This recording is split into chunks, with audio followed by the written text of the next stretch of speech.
vivants et les dieux, symboles et religions, par Michel Cazenave.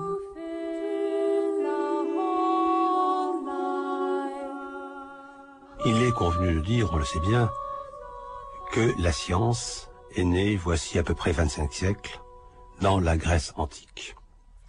En réalité, c'est une vue d'une certaine manière très idéaliste des choses, puisque les recherches en histoire des sciences, en épistémologie historique, ont clairement montré que la science véritable, au sens où nous l'entendons aujourd'hui, est née en réalité au début du XVIIe siècle, d'une part avec Kepler, lorsqu'il édicte ces 3 premières lois, qui sont les lois de l'astronomie, les lois fondamentales, exprimées sous forme mathématique, et en même temps avec Galilée.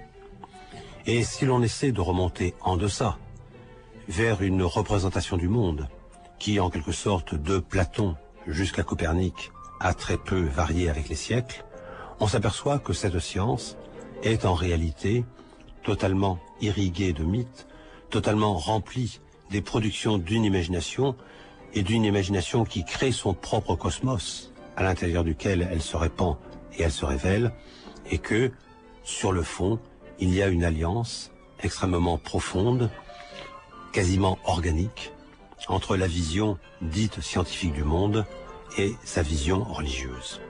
Et c'est précisément cette représentation du cosmos en tant que tel que nous donne la science antique, que nous voudrions explorer aujourd'hui, afin de voir quels en sont les tenants et les aboutissants, afin de voir en même temps quel en est le sens, et donc quel est le sens du rapport de l'homme avec la nature, et éventuellement avec les puissances surnaturelles qui y sont impliquées. C'est cette représentation que nous voudrions interroger, en compagnie de Jean-Pierre Verdet, qui est directeur de recherche au Centre national de la recherche scientifique, en même temps que Michel Cassé, astrophysicien travaillant au commissariat à l'énergie atomique, dans son centre de Saclay, tous deux des physiciens, des astrophysiciens les plus contemporains, et qui pourtant se repenchent sur les origines de leur discipline, et essaient de penser en quoi une science qui était beaucoup plus une science de contemplation qu'une science de domination comme nous la connaissons aujourd'hui, une science de contemplation pouvait répondre à un besoin sans doute très profond de l'homme vis-à-vis du monde dans lequel il est plongé et dont il essaie, sinon de comprendre, au moins de déchiffrer le sens.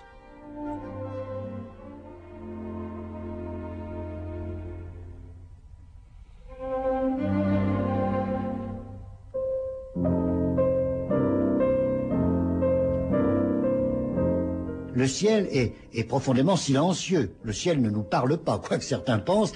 Donc, finalement, on y projette bien plus d'images qu'il nous en envoie réellement. Donc, c'est également un lieu de projection. Quand l'homme parle du ciel, souvent, il parle de lui-même. Le cosmos n'est pas à considérer sur le modèle de la chose. C'est plutôt un ordre à retrouver, et cet ordre, en fait, est temporel. Le cosmos est une histoire. Cosmologie, pour moi, c'est cosmologos, c'est-à-dire parole ordonnée, si possible, organisée du cosmos ou sur le cosmos. Mais qui parle à travers quoi? C'est bien la question qu'on peut se poser.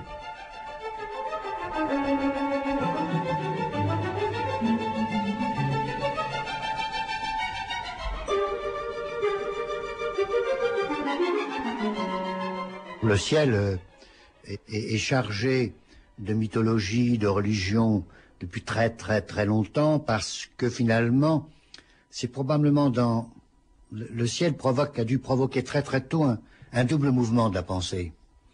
Parce que le ciel, je pense que c'est vraiment dans le ciel que les hommes ont eu le premier sentiment que la nature était soumise à des lois. Enfin, le terme de loi est un terme relativement récent, mais qu'on appelle ça des régularités ou des lois, peu importe le mot, mais que la nature ne faisait pas n'importe quoi.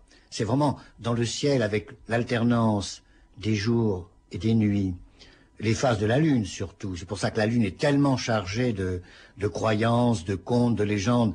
Et puis même, en tout cas sous les latitudes moyennes, le retour régulier des saisons. Donc d'une part, le ciel donne tout de suite l'idée de grande régularité dans la nature, de lois éternel quasiment, et en même temps, il est le siège de phénomènes brutaux, imprévisibles, parce que pour l'homme primitif, et même peut-être aujourd'hui, pour les enfants, le ciel, il commence quasiment au-dessus de nos têtes.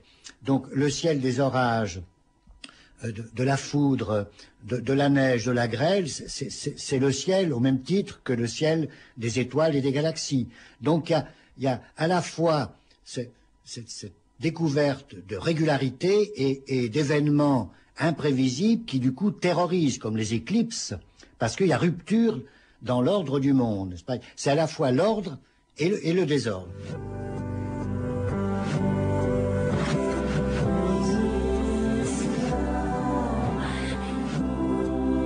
Précisément, Jean-Pierre Verdet, on a l'impression que d'une part, ces régularités de la nature dont vous parlez induisent l'idée qu'il y a un cosmos, c'est-à-dire un tout organisé, ouais, avec une certaine harmonie, et puis apparemment des discrépances, des sortes de ruptures violentes à l'intérieur de cette harmonie.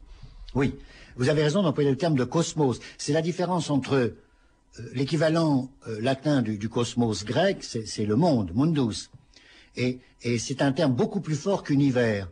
Univers, c'est le bric-à-brac du créateur, c'est l'ensemble, à la limite c'est l'ensemble de tout ce qui existe.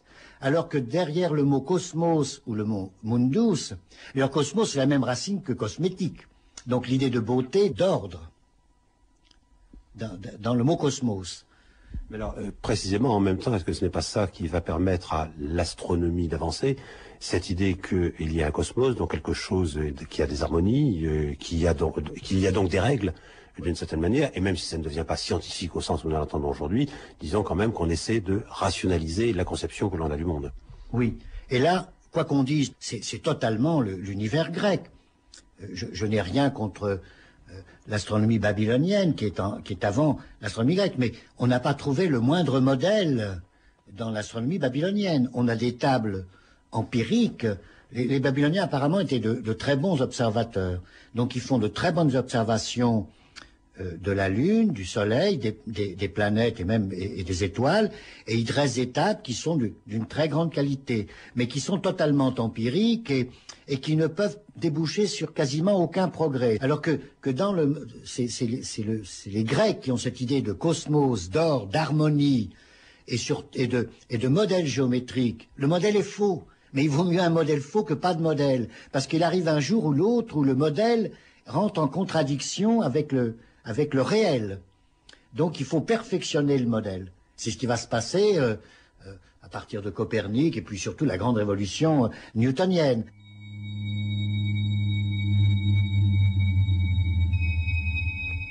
La matière intervient en tant que telle sous forme d'étoiles, de nuages, donc il y a l'acte et il y a les acteurs. L'acte est gouverné par des règles strictes qu'on appelle lois de la physique et qui sont fondées sur l'idée que ce qui est ici est comme ce qui est là-bas. Maintenant, constitué d'atomes, l'être charnel et matériel a longtemps cru que la matière et le cosmos entier étaient à son image, c'est-à-dire faits d'atomes. Mais en ce siècle est survenu un bouleversement considérable dans les catégories de matière et de vide. Une longue analyse du mouvement des astres, à travers les moyens classiques de l'astronomie d'ailleurs, est venue porter témoignage de l'existence d'au moins deux autres formes d'énergie essentiellement cachées. Et donc la partie matérielle, la partie atomique de l'univers, celle qui constitue vous, les étoiles, les galaxies et moi, ne constitue que la portion congrue puisqu'on l'a évaluée aujourd'hui et nous savons que la matière atomique ne compose que 4% de la masse de l'univers. Tout le reste est invisible. Le reste est constitué donc de deux formes mystérieuses et inconnues, parfaitement inconnues pour l'instant, bien qu'on ait commencé à tracer les équations de ces formes-là, c'est-à-dire le comportement général. Et ces deux formes s'appellent la matière noire et l'énergie noire. En fait, noir devrait être remplacé par invisible.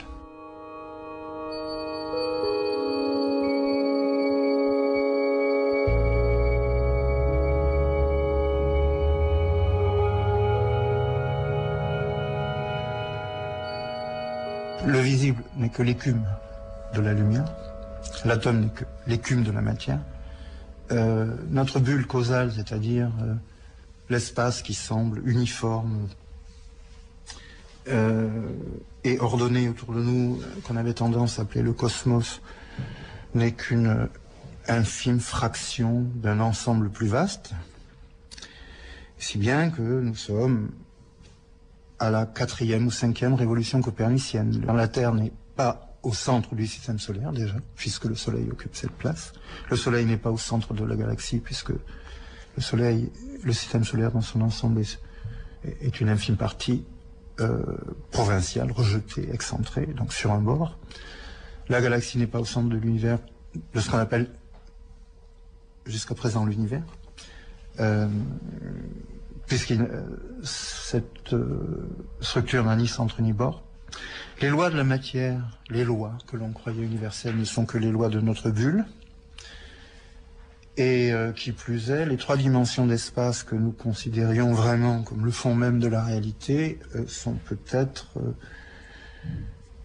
des parties d'un ensemble multidimensionnel plus vaste qui en compterait 10, parce que l'harmonie, on revient au sujet essentiel de l'harmonie du monde, bien sûr. L'harmonie mathématique ou l'harmonie physico-mathématique de la nature requiert l'usage d'une théorie à 10 voire 11 dimensions. Où sont-elles ?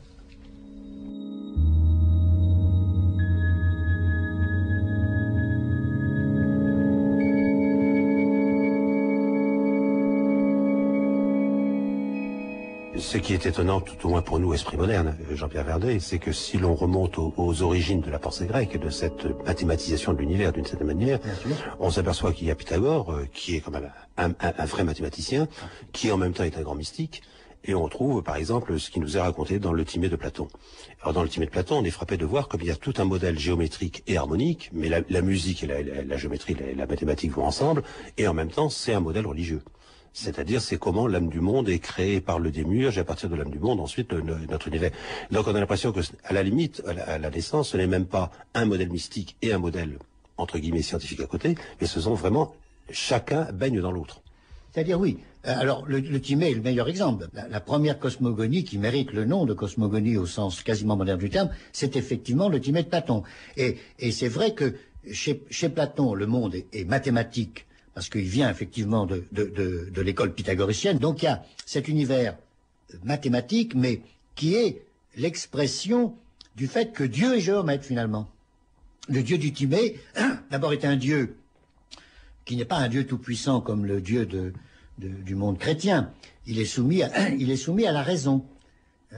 Chez Platon, le Dieu, le démiurge, est soumis à une raison, et à la raison géométrique, alors que dans le monde chrétien, finalement, c'est ce que Dieu a fait qui est raisonnable et qui est rationnel.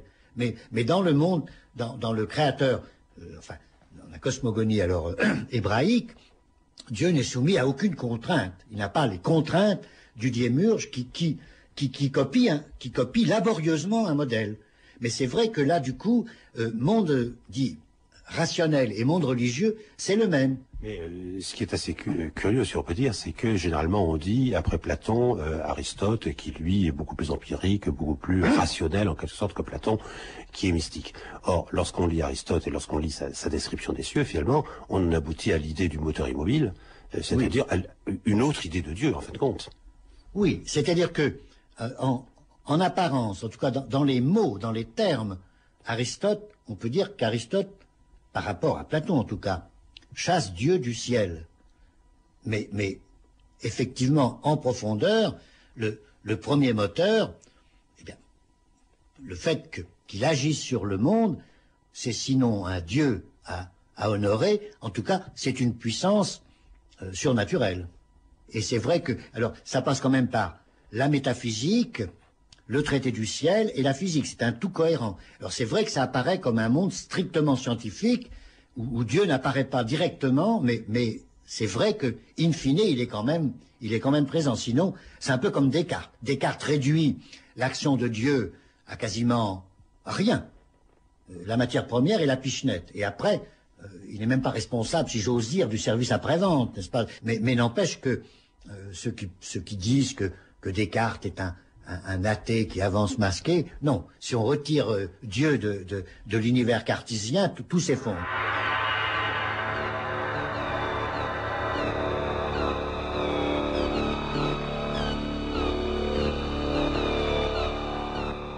Michel Cassé, par rapport à la science antique et le rapport au cosmos qui a été institué, on a l'impression que, évidemment, le contenu de la science a été complètement bouleversé, a complètement changé, et qu'il est sans arrêt en train de changer d'ailleurs en ce moment, d'évoluer avec de nouvelles conquêtes conceptuelles. Et on a pourtant l'impression que, je dirais, le sentiment de fond, quand je pense évidemment aux grandes intuitions de quelqu'un comme Pythagore, aux grands textes de Platon, que le sentiment de fond est le même. C'est-à-dire cette idée qu'il y a une harmonie générale, qu'il y a une régularité générale, qu'il y a donc quelque chose qui est de l'ordre du compréhensible, et en même temps, je dirais, ce qu'entraîne le mot de cosmos, on le sait bien en grec, quelque chose qui est bien agencé dans un sentiment qui est à la fois un sentiment esthétique, pour ne pas dire éventuellement un sentiment métaphysique. Absolument. Il y a ordre et parure. Et Platon disait, le monde est un tombeau paré. On peut dire la même chose des trous noirs, on peut dire la même chose des étoiles. La règle de vie de la parfaite étoile, c'est de briller, mais elle ne meurt pas pour autant. Quand elle cesse de briller, par exemple, elle passe d'une perfection lumineuse à une perfection obscure. Mais il y a toujours une sorte de perfection matérielle dans la gestion même du potentiel énergétique des objets. Tout se passe comme si les étoiles, par exemple, cherchaient à perdurer. Et comment est-ce qu'un objet physique dénué d'âme peut, d'une certaine manière, assurer la persévérance de son être? Ce sont les questions qu'on peut se poser à l'infini. Pourquoi le ciel est écrit en langage mathématique? C'est une manière de dire, évidemment. Ce n'est pas qu'il soit écrit, le ciel n'est pas écrit d'ailleurs, le ciel est libre. Et la science, dit Paul Valéry, cherche le mouvement perpétuel, elle l'a trouvé, c'est elle-même. Donc en réalité, la haute pointe, la pointe la plus effilée de la science rejoint la plus ancienne cosmogonie ou métaphysique. Donc le moteur essentiel, bien sûr, est là. Il y a persévérance de la quête métaphysique.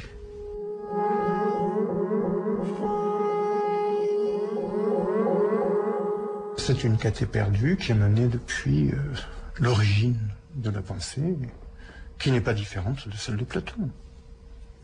C'est la recherche du monde intelligible, du monde des idées. Alors maintenant, cet au-delà multidimensionnel n'est pas conforme ou semblable, à mon sens, à l'au-delà platonicien, parce qu'il est spatio-temporel.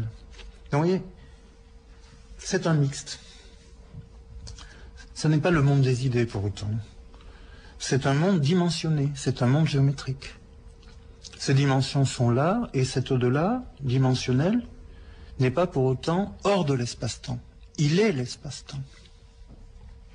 Mais ce qui m'intéresse précisément, c'est que lorsqu'on fait référence à Platon, évidemment, moi je pense au Timée. Ce que dit Platon, au fond, c'est par le biais des mathématiques, et spécialement de la géométrie, qu'on peut comprendre le monde, quitte à ce qu'on révise complètement la théorie du point de vue mathématique ou de la géométrie dont on se sert. Mais ce que je veux dire, c'est que c'est l'intuition de base qui est la même. Oui. Il y a une géométrie du monde. Oui, oui, et d'ailleurs, ce programme géométrique est celui d'Einstein.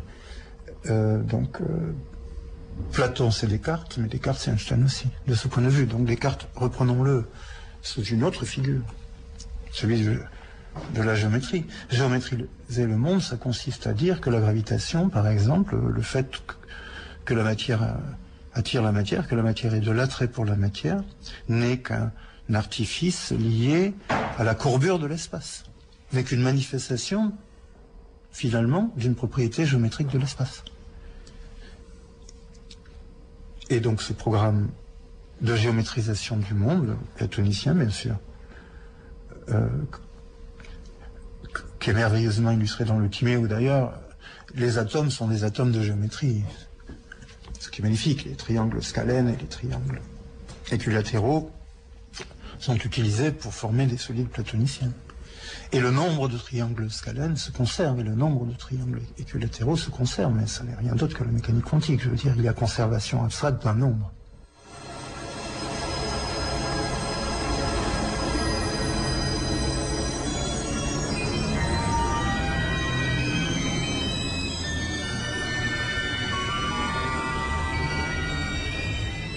Alors, il y a une autre question, Jean-Pierre Verdet, c'est qu'on voit bien comment, pendant des siècles, et en gros là aussi, d'ailleurs en fait jusqu'au XVIIe siècle, en fait, astronomie et astrologie sont complètement confondus, et à la limite, on ne fait pas la distinction, et je pense qu'un homme de l'Antiquité ou du Moyen-Âge, on lui aurait demandé la distinction, il n'aurait pas su en rendre compte. Oui. Donc là aussi, se pose un problème, quelle est cette identité finalement entre les deux domaines?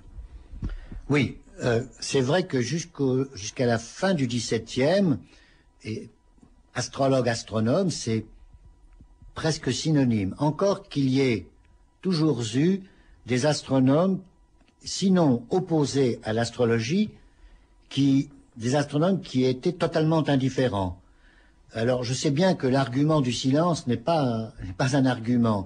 Ceci dit, je crois que on exagère l'impact, en tout cas le facteur de progrès de l'astrologie pour l'astronomie.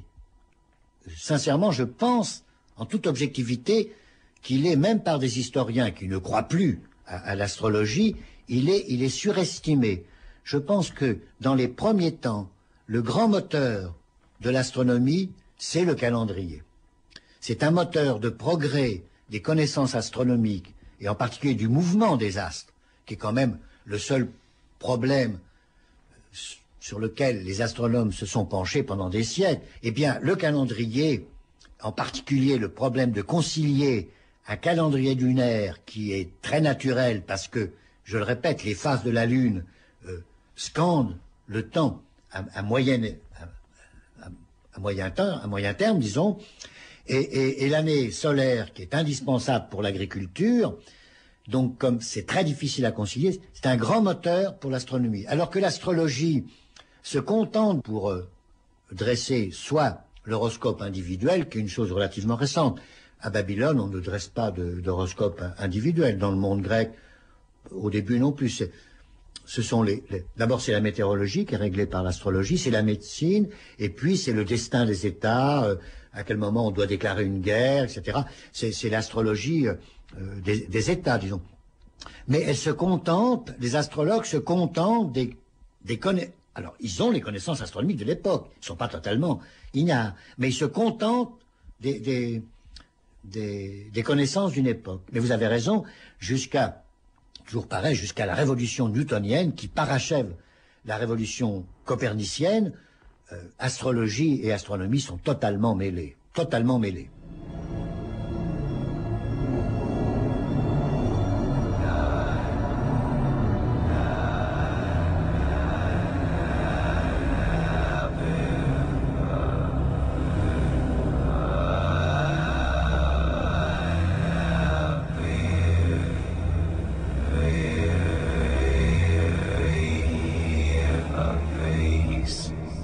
En vous écoutant, je pensais évidemment à Ptolémée, le plus grand astronome de l'Antiquité, et en même temps celui dont le livre en astrologie fait absolument référence. Mais est-ce que ce n'est pas dû aussi, je dirais, au milieu culturel dans lequel on baigne, c'est-à-dire on est quand même dans la civilisation hellénistique, même si c'est Rome qui domine, c'est-à-dire il y a le corpus hermeticum, il y a l'astrologie est devenue quelque chose d'absolument régnant, mais je dirais en fait l'astrologie est une des applications de l'astronomie. Bien sûr. Vous avez totalement. L'astronomie est un être hybride qui est le résultat de la religion astrale des Babyloniens et du cosmos géométrique grec. C'est une espèce. L'astrologie que nous connaissons en Occident, c'est une rationalisation de l'astrologie mythique des Babyloniens. Donc ça passe totalement, vous avez complètement raison, puisque on doit c'est très intéressant d'ailleurs, parce qu'on doit à Ptolémée les deux Bibles, si j'ose dire. La Bible de l'astronomie qu'on appelle l'Almagès, parce qu'elle nous a été transmise par les Arabes, En réalité, c'est la grande syntaxe mathématique, donc Almagest pour les Arabes, et puis ce qu'on appelle la tétrabible, qui est l'équivalent, qui est la somme des connaissances astrologiques du monde antique, et qui est également de Ptolémée. Ptolémée commence par décrire l'action du soleil sur la Terre, ce qui est une évidence. Les saisons, le printemps, la végétation, les animaux en rut, etc. Donc l'action du soleil sur notre vie quotidienne, c'est une évidence. Après, il passe à la Lune. Alors avec la Lune, c'est moins évident. Il y a 10 fois plus de croyances erronées que de réalités, mais il y a quand même les marées, comme des choses comme ça. Bon, et ensuite, il passe aux planètes. Il montre que déjà avec les planètes, les choses se dégradent, que les certitudes s'effilochent, et que si on veut passer aux étoiles, toute certitude quasiment s'effondre. Donc c'est quasiment une étude critique de l'astrologie que reprend Kepler. Kepler est mathématicien impérial à la fin de son premier devoir de mathématicien impérial, c'est de dresser l'horoscope de l'année. Comme c'est un homme d'une honnêteté scientifique défiant, on n'a pas d'exemple d'honnêteté intellectuelle équivalente à celle de Kepler. C'est fabuleux. Eh bien, il se rend compte, il dresse l'horoscope pour l'année qui vient, et en particulier les conseils à donner aux paysans sur le temps qu'il va faire en fonction des conjonctions planétaires. Il se rend très bien compte que 9 fois sur 10, malheureusement, ces prévisions sont fausses. Donc il croit à l'astrologie comme projet. Mais il se rend compte que peut-être un jour, on maîtrisera tous les paramètres qui sont à maîtriser pour faire une véritable... Donc il croit sincèrement à l'astrologie. Il ne le fait pas uniquement pour faire plaisir à Rodolphe II. Il y croit. Mais il y croit comme projet. Il n'y croit pas à son époque. Justement, Jean-Pierre Vade, je voulais vous emmener à Kepler, dans la mesure où on peut dire que, d'une certaine façon, après Copernic, c'est le fondateur de l'astronomie moderne, puisqu'il est le premier vraiment à édicter des lois au sens où nous l'entendons, nous, en tant que tel. Bon, et en même temps, on voit très bien, je dirais, que Kepler est un grand caractère mystique, en fin de compte. Et que tout ça est quand même guidé par précisément cette vision de la beauté, de l'harmonie du monde, et que, reprenant d'ailleurs une phrase de Platon, le créateur n'a pu, le plus beau des créateurs n'a pu faire que la plus belle des choses. Alors, ce qui est intéressant, c'est de voir comment l'astronomie moderne naît justement, je dirais, accompagné de tout ce sentiment mystique, et ce qu'on peut se demander, c'est si d'une certaine manière, tous les astronomes, d'une manière explicite ou pas, mais tous les astronomes n'ont quand même pas ça derrière leur tête. Je ne dirais pas qu'ils l'ont tous derrière leur tête, mais où vous avez raison, c'est que Kepler est bien plus platonicien que pythagoricien, parce que chez Pythagore, les nombres sont avant tout. Kepler, la géométrie est avant l'algèbre.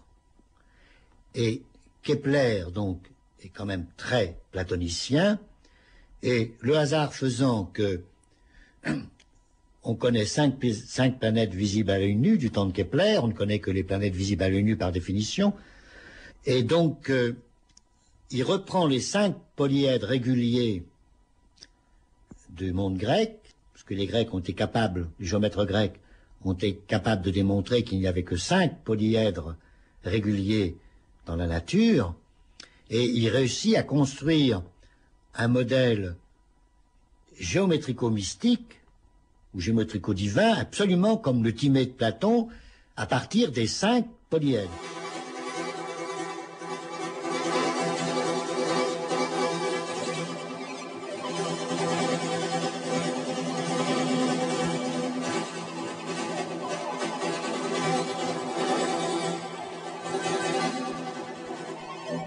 Maintenant, la géométrie n'est pas droite.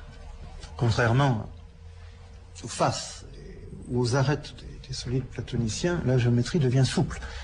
Et ce qui s'est produit entre-temps, c'est une libération par rapport à la rectitude.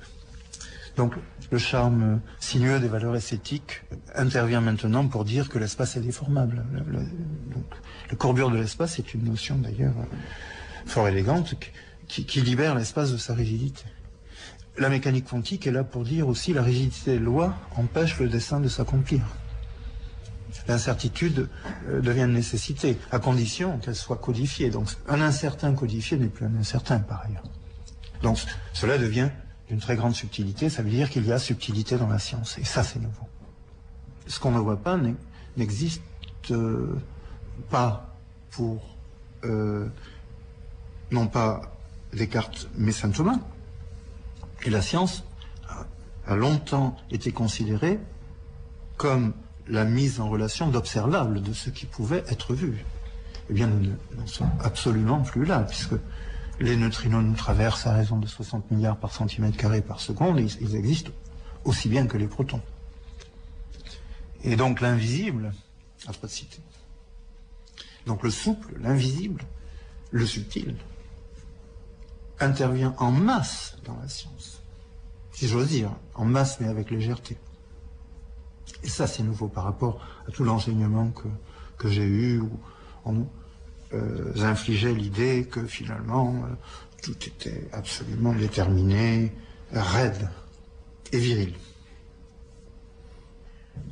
Alors, en même temps, quel est le tableau du monde, si l'on peut dire, que nous dresse la science? Parce que si on remonte le cours du temps vers l'origine, encore que l'origine on ne puisse jamais y toucher, on voit très bien qu'il y a un moment où, pour l'instant, je dirais, les notions se brouillent extraordinairement. Avant le temps de Planck, finalement, on a énormément de mal à décrire ce qui pouvait se passer. Et de l'autre côté, en allant dans l'exploration de ce qui est, et de l'univers tel que nous l'avons aujourd'hui, vous en arrivez à poser que notre univers n'est qu'une des formes d'univers qui existent, que l'univers doit être beaucoup plus grand que le nôtre propre, que le nôtre n'est qu'une bulle, etc. Et que donc vous, à la même vous posez des univers que éventuellement nous ne connaîtrons jamais. Et donc on se dit, entre cette origine et cet horizon, quel est effectivement le statut de ce que vous faites et que nous décrivez-nous au juste? Alors, il faut faire la part entre l'univers observable, qui est sujet scientifique, j'allais dire, de son plein droit, et l'univers avec un grand U, qui serait l'ensemble de tous les cosmos possibles. Donc il existe une méta-cosmologie, comme il existe une métaphysique. On tire le discours jusqu'à sa tension de rupture.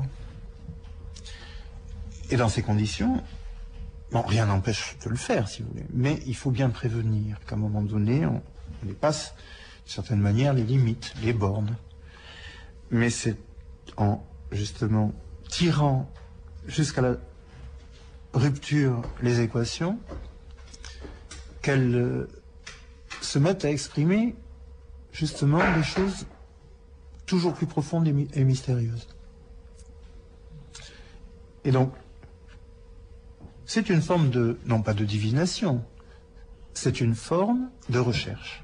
Donc c'est la structure des équations, c'est leur contenu rationnel, ou leur contenu éventuellement caché, leur contenu logico-mathématique finalement, qui est sommé de s'exprimer. Cela ne veut pas dire que ce soit vrai, cela ne veut pas dire que ce soit faux, c'est pour l'instant invérifiable, mais c'est absolument logique.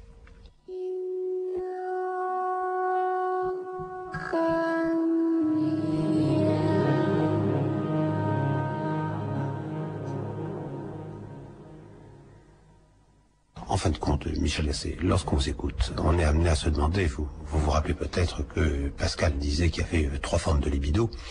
La libido sentiendi, c'est-à-dire ce que nous appelons généralement la libido dominandi, c'est-à-dire la passion du pouvoir, et puis la 3e, disait-il, la libido sciendi, c'est-à-dire le désir fou à la limite de savoir et de comprendre.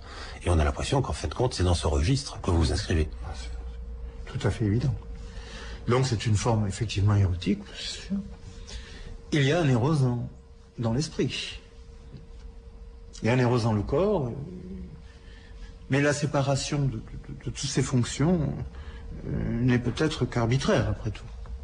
En tout cas, le sentiment que procure le vol plané, ou cette espèce d'entrée par la porte visible dans l'invisible, est celui, j'imagine, de l'amoureux, ou du religieux, ou des deux. Chat disait, il faut être ou amoureux ou religieux pour accéder au cosmos.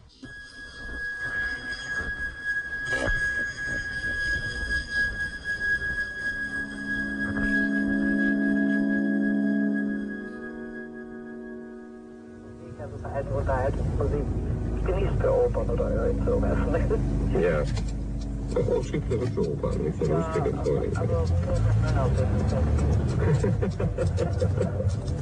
Sie singen lieber selber. Pour le 8 avenue Kennedy, directement à la bûcherie.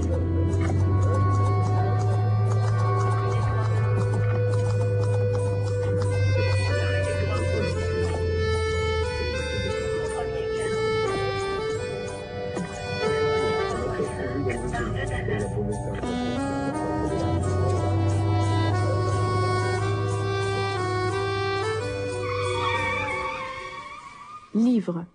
Par rapport à l'horizon que nous venons de décrire, il est bon, il me semble, de mettre l'accent sur un petit livre de Denis Bon, L'animisme, paru aux éditions de Vecchi. L'animisme, en effet, a irrigué l'ensemble des représentations à la fois spirituelles ou, entre guillemets, scientifiques du monde que l'humanité s'est faite jusqu'à il y a simplement quelques siècles, et en même temps, à essayer de le travailler en profondeur. On s'aperçoit que l'animisme n'est pas ce que généralement on nous en dit, c'est-à-dire simplement une sorte de puissance assez vague de l'âme qui animerait précisément, qui donnerait sa vie à l'ensemble du monde. Mais que c'est beaucoup plus une vision, une perception de l'univers dans laquelle tous les êtres sont solidaires les uns des autres, et non seulement sont solidaires d'un point de vue horizontal, si l'on peut dire, c'est-à-dire l'ensemble des règnes, qu'ils soient végétaux, minéraux, animaux ou humains, entre eux, mais en même temps une solidarité qui se répand à travers le temps et qui insiste énormément, et c'est là que le travail de Denis Bon est particulièrement intéressant, qui insiste particulièrement sur le lignage, sur la filiation, et qui donc donne une place éminente aux ancêtres et insiste énormément sur la chaîne des générations. Et de ce point de vue-là, d'ailleurs, on voit très bien comment l'animisme va réinspirer, même s'il est repris et repensé selon les critères des sciences humaines contemporaines, va inspirer quelque chose comme ce qu'on appelle aujourd'hui la pratique transgénérationnelle. Prends cette vache. Tu arriveras chez les ancêtres avec. Prends cette poule et ce mouton. Tu salueras les ancêtres. Donne-nous la paix et la santé. Je voudrais à présent changer totalement d'horizon pour aller faire un excursus, l'on peut dire, du côté de la mystique chrétienne. Et particulièrement avec deux livres qui viennent de paraître, qui nous ouvrent des perspectives, qui nous permettent de réfléchir le christianisme et la relation au principe au-delà de toute chose d'une manière extrêmement neuve et extrêmement profonde en même temps, parce que enracinée dans l'expérience de ceux qui en font part ainsi. Le premier livre, ce sont les poésies complètes de Edith Stein, Malgré la nuit, publiées aux éditions Hatzelem. Edith Stein, on sait que c'est cette juive d'origine, convertie au catholicisme, qui est entrée au Carmel et qui a fini, étant donné bien sûr le milieu d'où elle venait, dans les camps de concentration. Nous avons avec Edith Stein une poésie qui s'inscrit précisément dans toute la tradition carmélite telle qu'elle a été initiée au XVIe siècle par Sainte Thérèse d'Avila et par Saint Jean de la Croix, c'est-à-dire une expérience de l'obscurité, de la nuit dans laquelle est plongé le spirituel, et encore plus bien entendu lorsqu'il s'agit d'Edith Stein, c'est-à-dire plongé dans l'ouragan de l'histoire, au moment où, devant le déferlement de la sauvagerie nazie, le monde, en quelque sorte, perd totalement son sens, et on a l'impression que Dieu s'est retiré de l'univers. Fleur du Carmel, vigne fleurie, splendeur du ciel, Vierge féconde, unique entre toutes les femmes, nous demandons la paix. Ô reine bienveillante, écoute notre supplique. Et puis, en remontant à travers les siècles, bien entendu, il y a la publication par les éditions franciscaines des documents, ainsi l'ont-ils appelé, qui concernent Sainte Claire d'Assise.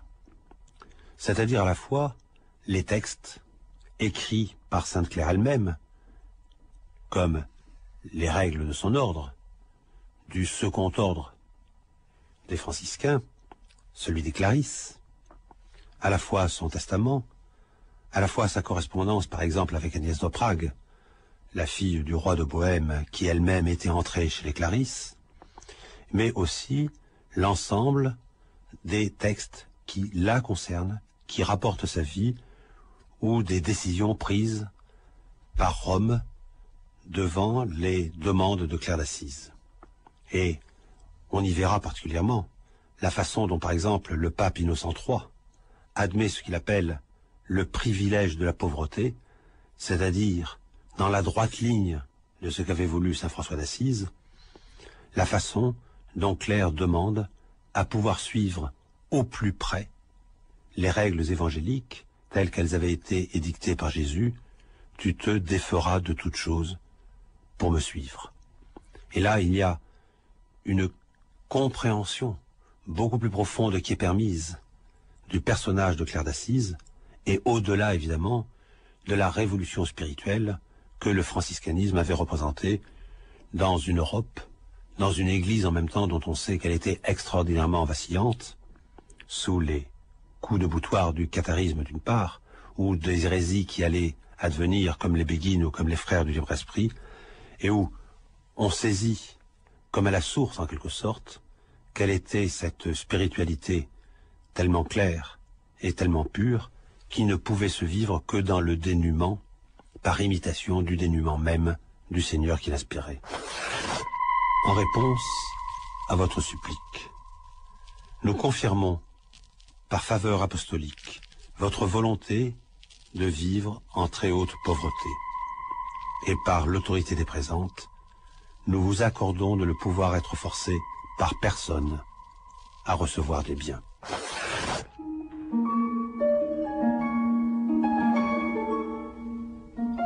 Les livres aujourd'hui. L'animisme de Denis Bon aux éditions De Vecchi. Malgré la nuit de Edith Stein aux éditions Ad Solem et des documents sur Sainte Claire d'Assise aux éditions franciscaines.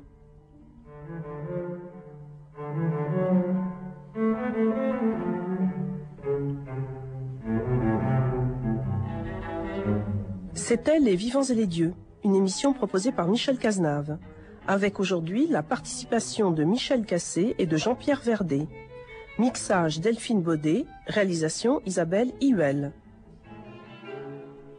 Vous êtes sur France Culture. À l'occasion de la création de Portrait d'une femme de Michel Vinavert, mise en scène par Claude Yersine à Angers, ainsi que d'une série de stages pour les enseignants organisés dans toute la France sur le thème « Comment les metteurs en scène ont-ils investi l'univers théâtral de Michel Vinavert ?», France Culture lui consacre toute une série d'émissions du 25 février au 30 mars. Passage du témoin par Lucien Atoun le 25 février à 19h30, puis chaque dimanche à l'heure de la fiction jusqu'au 30 mars, 7 de ses textes de 14 à 16h. Cycle Michel Vinavert du 25 février au 30 mars, programmation complète, franceculture.com. Il est 8h45. Pascal Lismonde fait un petit clin d'œil à Picabia.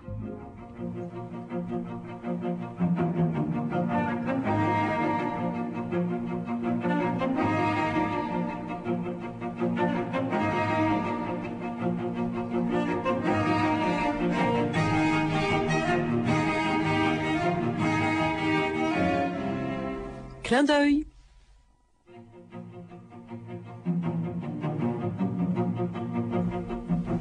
Aujourd'hui, Tabac Rat, une œuvre de Francis Picabia présentée par Françoise Gaillard, philosophe. Françoise Gaillard, nous sommes ici avec vous dans la grande rétrospective que le musée d'art moderne de la ville de Paris consacre à Francis Picabia, ce